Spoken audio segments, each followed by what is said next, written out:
Temos entrevista importante aqui no CNN 360. O Senado aprovou o projeto que proíbe o desconto automático de mensalidades associativas nos benefícios pagos pelo INSS. E para repercutir esse assunto, assim como outros da política nacional, vamos conversar agora com o senador Rogério Marinho, do PL do Rio Grande do Norte, líder da oposição ao governo Lula no Senado. Senador, já devidamente plugado aqui conosco, muito boa tarde, senador. Quero começar tratando justamente deste projeto, já havia sido aprovado na Câmara, agora aprovado pelo Senado, a despeito de uma ou outra resistência de senadores da base do governo. O senhor já tem alguma perspectiva de como deve ser a sanção desse governo ou se há algum risco de veto neste projeto da parte do presidente Lula? Bom, boa tarde a todos. O que nós estamos aguardando é que haja a sanção do projeto, porque vetar esse projeto seria praticamente se colocar ao lado daqueles que perpetraram esse crime hediondo contra trabalhadores brasileiros, em especial os aposentados, nos últimos 30 anos. Então, desde 1994 há esse desconto associativo. Desculpa. Esse desconto, ele praticamente era exclusividade da CONTAG, que é essa entidade grande ligada à CUT, e a partir de 17, 18, quando acaba o imposto sindical obrigatório, muitas entidades ligadas a sindicatos se voltam para o sistema previdenciário.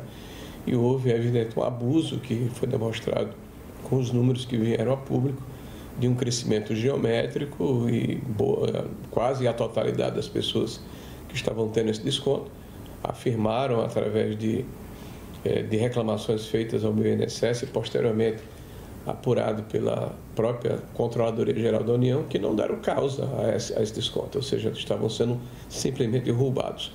Então, eu acredito que o presidente se verá obrigado a fazer essa sanção, sobre pena de demonstrar que, ao invés de estar do lado do aposentado, vai estar ao lado dos perpetradores desse crime, que já existe há muitos anos no Brasil.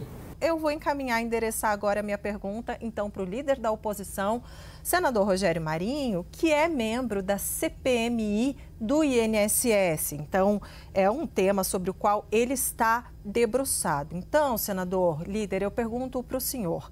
A gente viu novas diligências hoje da Polícia Federal em relação a essa operação sobre o INSS. E eu gostaria de saber o seguinte, pelo andamento da CPMI, qual a sua avaliação do diferencial da CPMI, das investigações da CPMI em relação ao andamento da Polícia Federal? Olha, eu acredito que a CPMI, e isso está comprovado pelo que está acontecendo no próprio judiciário, nas ações impetradas pela Polícia Federal, no acompanhamento feito pela imprensa, pelas redes sociais, está mostrando as vísceras de um sistema que há muito tempo é fraudado de diversas formas, por várias pessoas e principalmente por funcionários que fazem parte do INSS. O PT tem dito na nossa CPMI, esse problema começou no governo de Bolsonaro e foi o Lula que investigou. Nós temos registro desde 1947 a notícias de roubo ou de fraude no INSS. E nos últimos anos do período do PT como presidência da República, vários escândalos aconteceram com consignados, com auxílio-doença, com essa questão do seguro-defeso, com o BPC. Tem várias entrevistas e registros mostrando que isso aconteceu ao longo do tempo. Isso é R$1 trilhão, quase em benefícios e previdência, e seguro-defeso e BPC.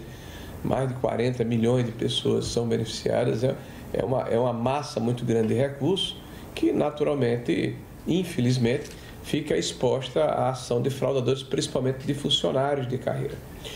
O que existe é forma de se encarar o problema. Governos tomam providências e enfrentam a fraude e outros são coniventes ou relapsos ou até cúmplices. Então, o nosso governo enfrentou o problema desde o primeiro momento. Em 18 de janeiro de 2019, nós começamos com medida provisória contra as fraudes. E o que a CPMI proporcionou? Primeiro, todo o trajeto da aprovação da Assembleia Provisória, ela foi exposto na CPMI.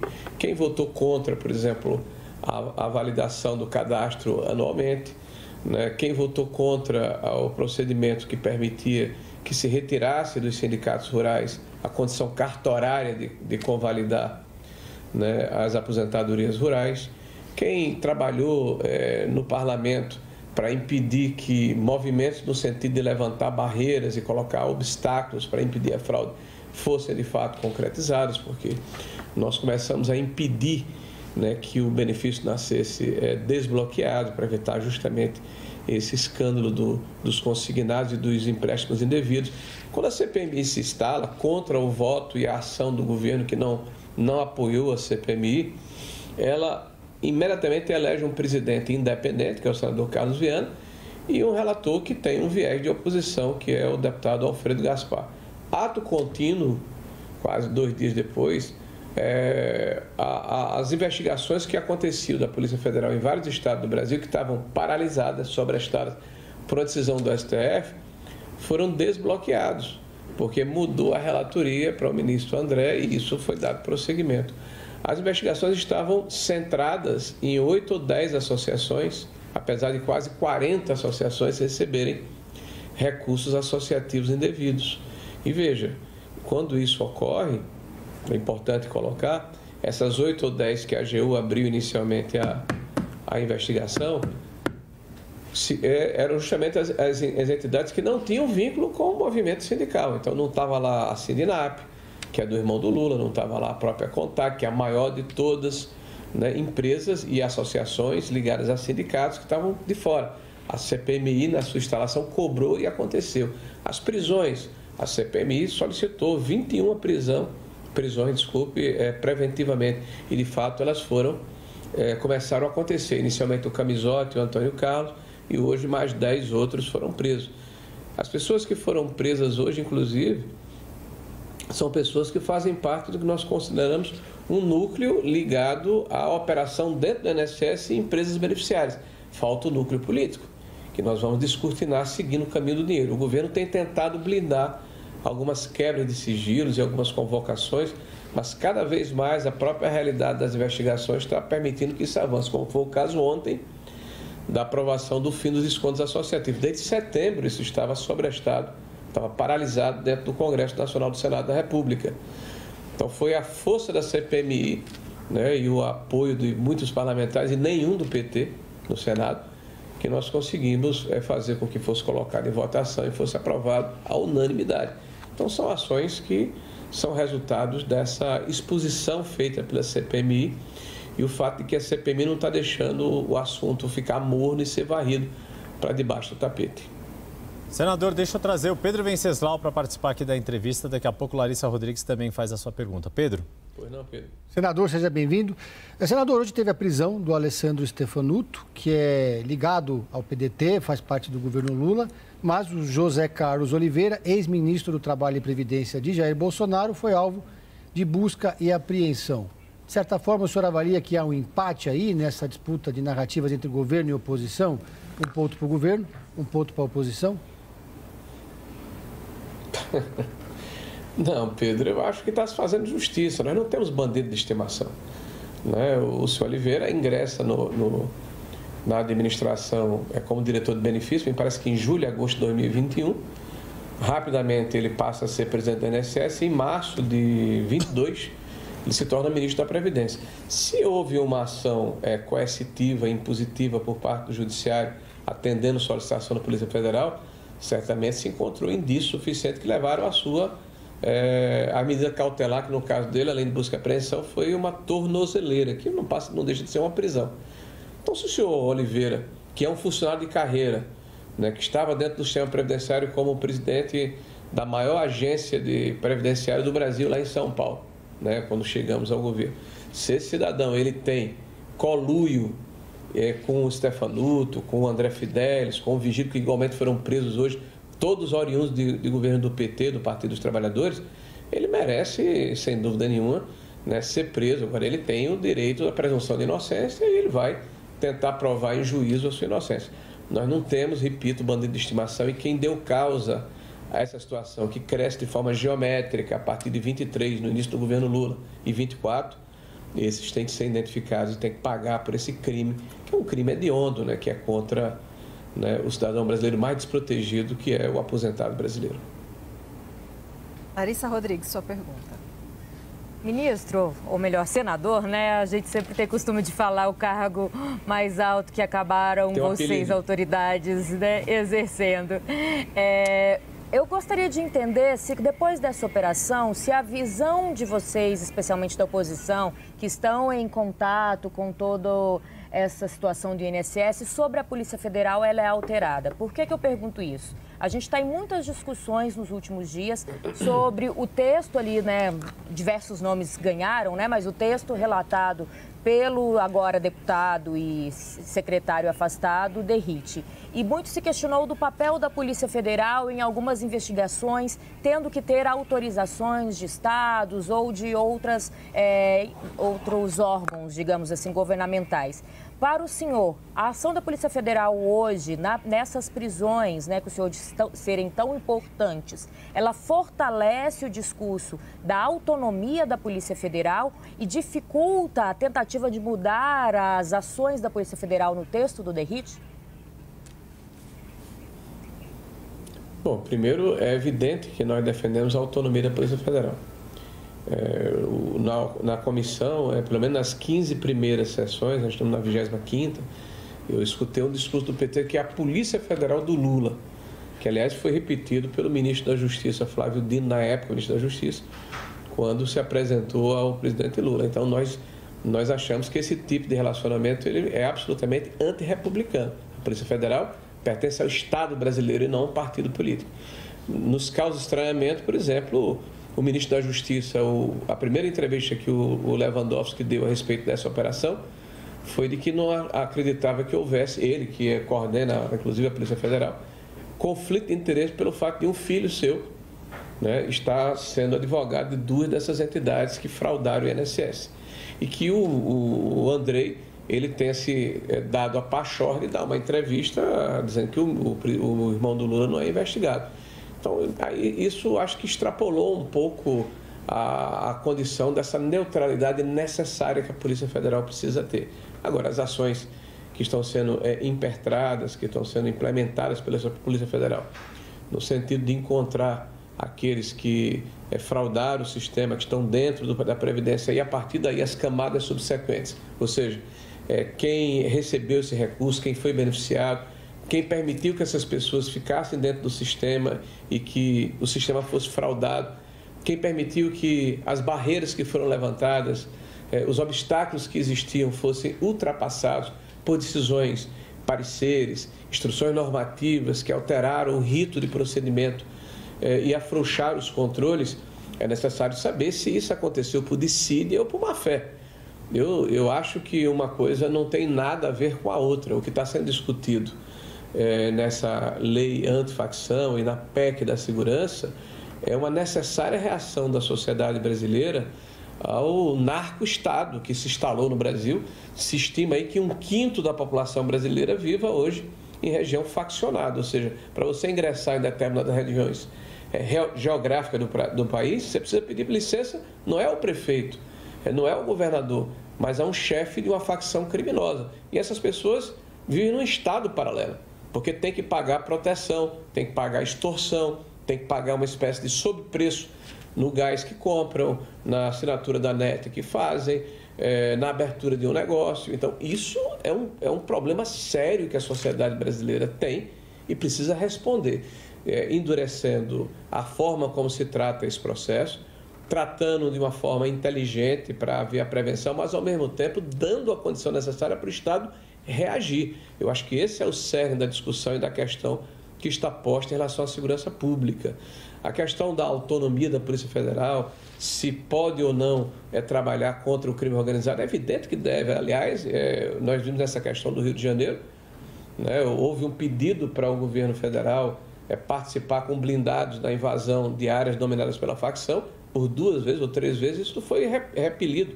O presidente Lula disse em várias oportunidades que não vai permitir GLO para oprimir, segundo ele, populações de áreas mais frágeis no ponto de vista econômico. Mas fez uma GLO para os chefes de Estado lá no Pará, na COP30. Então, há uma contradição óbvia, né? A cabeça do presidente da República hoje, ou a forma como ele encara a questão do crime organizado, nos causa desconfiança. Porque esse presidente foi o que afirmou, antes do processo eleitoral, que roubar um celular para comprar uma cervejinha não significava um crime, como se o crime pudesse ser graduado e esse cidadão que roubou fosse uma vítima da sociedade. E ele reafirma mais adiante que o traficante, esse é a vítima da sociedade, né? O do usuário, no caso. Então, nós temos que ter muita preocupação, né, com o que está acontecendo no Brasil, para que nós não fiquemos no futuro parecido como aconteceu com a Colômbia, que depois foi revertido, e hoje quem preside a Colômbia é um narco-guerrilheiro, que é um ex-narco-guerrilheiro, que defende, por exemplo, que a cocaína seja liberada e seja um produto de exportação da Colômbia. O que está acontecendo na Venezuela, onde praticamente o país inteiro foi repartido por facções criminosas, e o próprio presidente da Venezuela é acusado por autoridades americanas de ser chefe de um cartel de drogas. Então, é uma situação muito grave, muito séria, que precisa ser combatida com o auxílio de todas as instâncias, município, Estado e governo federal. E aí a questão da política precisa ser colocada um pouco de lado. O embate político acontece, isso é inevitável, mas o mais importante é que termos regras, termos legislação que nos permita retirar o país da situação em que ele se encontra. Mas o senhor é a favor desse texto? E peço para você, desculpe a indelicadeza, mas para a gente ser bem rapidinho, para dar tempo da gente não estourar muito, e eu sei que eu preciso te liberar, mas o seguinte, líder, eu gostaria de saber se o senhor é a favor dessa versão do texto de Guilherme Derrit ou da primeira que ele apresentou, aquele primeiro substitutivo. E só bem rapidamente, gostaria de te perguntar o seguinte, líder: caso a inelegibilidade de Bolsonaro seja mantida até o momento, né, de oficializar ali a chapa à presidência da República para concorrer, qual é o candidato, na sua avaliação, que deve representar a direita? Começar pelo final, o candidato que o maior líder popular do Brasil indicar, que é o presidente Bolsonaro. Caso ele não seja candidato, ele oportunamente fará uma referência. Ele tem conversado conosco, eu tive 2 ou 3 vezes com ele nesse período de reclusão. Ele está injustamente preso, porque as cautelares que foram impostas a ele foi em função de um inquérito onde ele sequer foi denunciado, que é essa questão do Eduardo e do Paulo Figueiredo. Mesmo assim, permaneceu sem que essas cautelares tenham sido levantadas. A condenação que ele teve, que é hoje objeto de embargos de infringência, ainda não terminaram. Então, a prisão dele é mais um ato de perseguição que é feita para calar a maior liderança popular brasileira. Então, na hora em que ele definir qual é o candidato, claro que consultando a todos, entendendo a maturidade e a importância desse gesto, nós teremos um candidato que, eu não tenho dúvida nenhuma, vai ganhar as eleições, porque Lula é mercadoria vencida. É o 5º mandato, porque os 2 mandatos da Dilma, na verdade, foram a continuação do mandato dele, e a gente só sabe o que aconteceu anteriormente. A maior crise econômica e fiscal e moral que o Brasil já teve desde 1948. E a gente está caminhando a passos largos para um processo semelhante, porque são os mesmos métodos e os mesmos protagonistas, com raras exceções. Em relação à questão do Derrit, eu tive uma conversa com ele hoje por telefone, rápida, vamos conversar de novo na segunda-feira. Ele é uma pessoa preparada, competente, está literalmente com a mão na massa, além de ser da polícia, policial militar. Ele é alguém que, como secretário de Segurança do maior Estado da Federação, que tem bons índices na questão da segurança pública, ele tem toda a autoridade para se colocar em relação a esse tema, porque ele não é apenas um teórico, é alguém que está vivendo no dia a dia o enfrentamento à violência e ao crime organizado. Agora, a conversa que eu tive com ele é que ele ainda está trabalhando nessa versão que ele produziu, essa 4ª versão, e que vai na terça-feira nos apresentar ou na segunda-feira. Agora, eu defendo que essas facções criminosas, por exemplo, o Comando Vermelho e o PCC, sejam declaradas entidades terroristas, porque, de fato, eles ocupam territórios, oprimem e extorquem a população brasileira com métodos de narco-guerrilheiros. Se nós não tomarmos uma atitude desta forma, de maneira firme, nós teremos muita dificuldade de combatê-los como sociedade. Nós conversamos com Rogério Marinho, líder da oposição no Senado. Senador, líder, muito obrigada. Até a próxima.